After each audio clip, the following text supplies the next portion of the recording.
Hello everyone.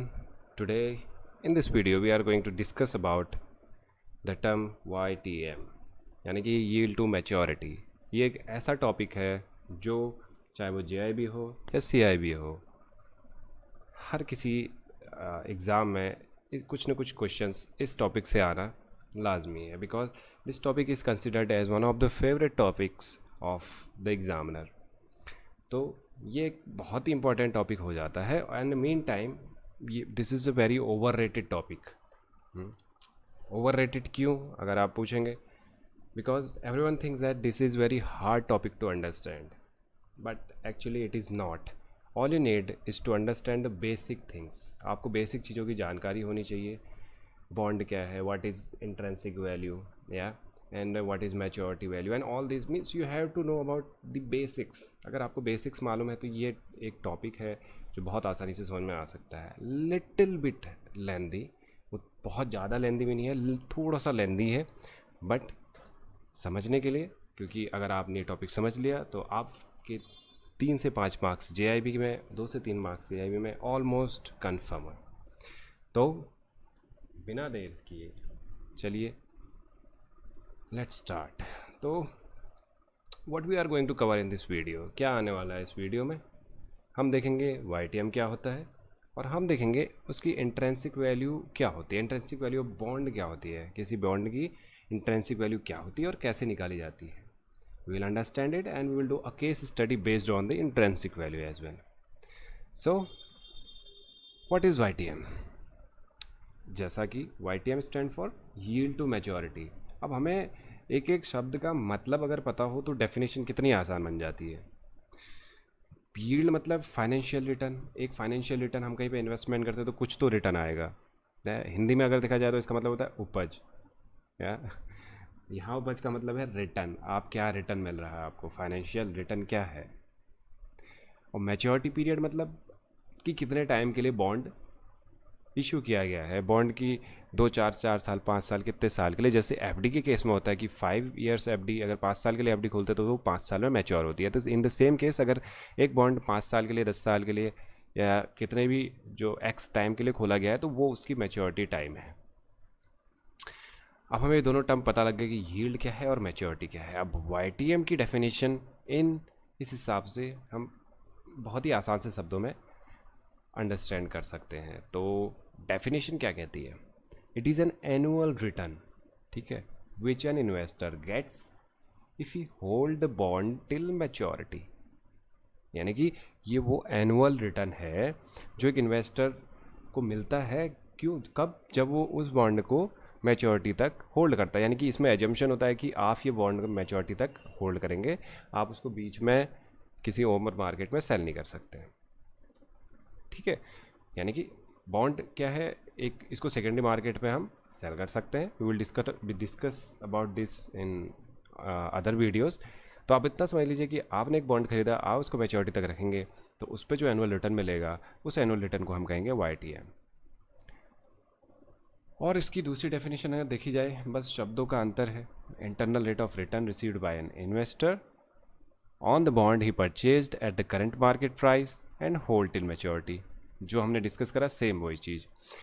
अब इसकी technical definition जो देखी जाए, ये हो सकता है आपको अभी समझ में ना आए, लेकिन जब इसकी हम केस स्टडीज़ करेंगे तो definitely you can understand this what actually it means.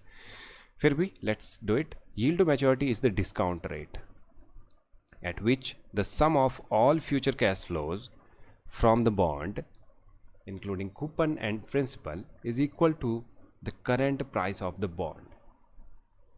यानी कि क्या होता है कि हमें मालूम है कि जो कैश फ्लोज होते हैं वो दो प्रकार के होते हैं। Cash flows are 2 types, one cash inflows और कैश आउटफ्लोज। जब आपकी तरफ से पैसा बाहर जा रहा है, when the cash is going away from you, when you are investing something, investing on in something, then the cash is going away from you, you are investing that cash on something, so that is a cash outflow। तो उसके बदले जो आपको return मिल रहा है, whatever return you are getting, that is cash inflow. So जो cash flow होता है किसी बॉन्ड को, उसको जो करंट प्राइस बॉन्ड है, आज की डेट में हम YTM निकालें तो आज बॉन्ड की मार्केट रेट क्या है, ठीक है, उसके इक्वल होने के लिए जो डिस्काउंट रेट हमें चाहिए वही क्या होता है, YTM होता है. To understand it better, as I said earlier, the case studies are necessary. तो जब हम केस स्टडीज करेंगे, we gonna discuss this first, then we will do the case studies. For this video let's move on to the another topic, that is the intrinsic value of a bond. Intrinsic value को कहते हैं आपका current value. आपकी current value क्या है किसी भी bond की, आज की डेट में बॉन्ड की क्या वैल्यू है, ठीक है, वो पता लगता है इंट्रिंसिक वैल्यू से. The intrinsic value of a bond is the present value of all expected future cash flow. जो फ्यूचर में मिलने वाले कैश फ्लोज हैं उनको हम आज की डेट में प्रेजेंट वैल्यू उनकी निकालेंगे. Will understand how we gonna do this. This is very easy process, believe me. तो बहुत ही आसान सा तरीका है जिसको हम निकालेंगे. तो definition wise there is nothing much. जितने भी फ्यूचर के आपके कैश फ्लोज हैं उसको प्रेजेंट वैल्यू में हम अगर निकाल लेते हैं तो वही एक बॉन्ड की इंट्रिंसिक वैल्यू होती है. तो अब देखते हैं कि इंट्रिंसिक वैल्यू निकाली कैसे जाती है. तो there is a formula. Intrinsic value is equal to principal, means whatever amount you are investing at the first place. आपने 1000 रुपये का इन्वेस्टमेंट किया तो that is principal. Coupon rate, actually bond क्या होता है, बॉन्ड के साथ एक बॉन्ड का फेस वैल्यू होता है जिसको हम प्रिंसिपल कहते हैं. कूपन रेट होता है कि उसके साथ अटैच रेट होता है, कि बॉन्ड हमेशा बोले जाते हैं जैसे 100 rupees face value with 8% interest rate, यानी कि that is the fix interest rate जो आपको मिलना ही मिलना है. तो वो कूपन रेट है, ठीक है, principal into coupon rate. Then the product of that, इस सबका जो प्रिंसिपल इंटू कूपन रेट क्या जो प्रोडक्ट आएगा उसको हम मल्टीप्लाई करेंगे PVIFA, यानी कि इसको बोलते हैं present value interest factor of annuity at R% for n years plus principal PVIF at R% of the nth year. इसको समझने के लिए एक केस स्टडीज़ करेंगे हम. तो जंप करते हैं केस स्टडीज़ पर. किसी बॉन्ड की पार वैल्यू मान दें 1000 है, उसका करंट मार्केट रेट 10% है, कूपन रेट बॉन्ड पे था 8% एंड मैच्योरिटी पीरियड था 9 साल.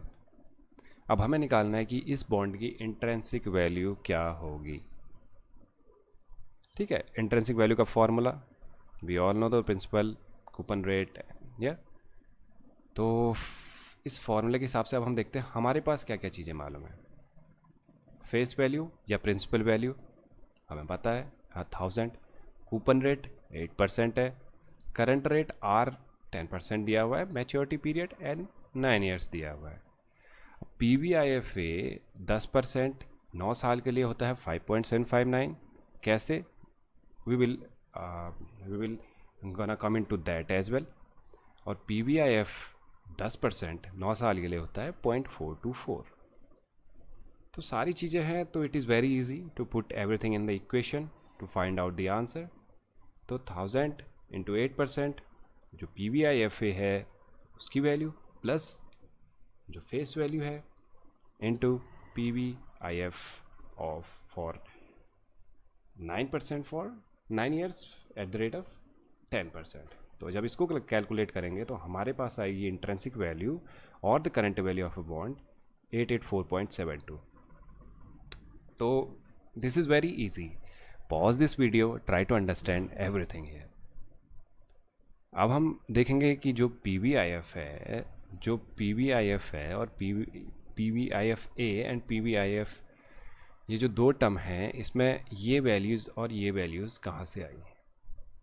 Let's discuss about PV. जो हम PVIF जिसको बोला है वो होती है प्रेजेंट वैल्यू, वो इस टेबल से दिखा जाता है.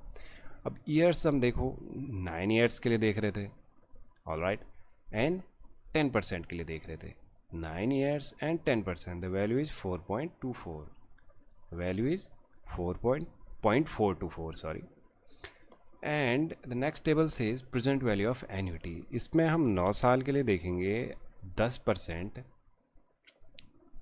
तो ये है 5.759. एन्यूटी देख रहे हैं ना, PVIFA present value interest factor of annuity. Annuity means आपको वो हर साल मिल रहा है. आपने 1000 रुपये का बॉन्ड खरीदा 8% कूपन रेट पे, तो जो कूपन रेट है वो आपको हर साल मिल रहा है, यानी कि 80 रुपये आप हर साल मिलेंगे, तो उसको हम निकालेंगे इस मेथड से। तो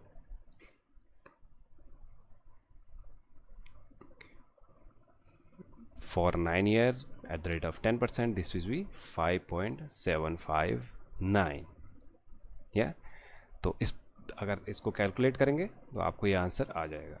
basically most of the cases, in 99% cases, the table और the value is going to be there in the paper. अगर वहाँ पे नहीं होती है, there is formula to obtain this, and या we will going to discuss on that as well in the future videos.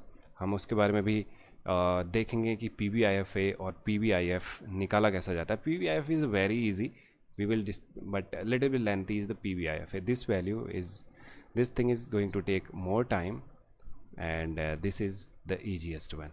So I hope you understand the intrinsic value, and in the coming videos we are going to discuss about how to calculate YTM. Thank you for watching.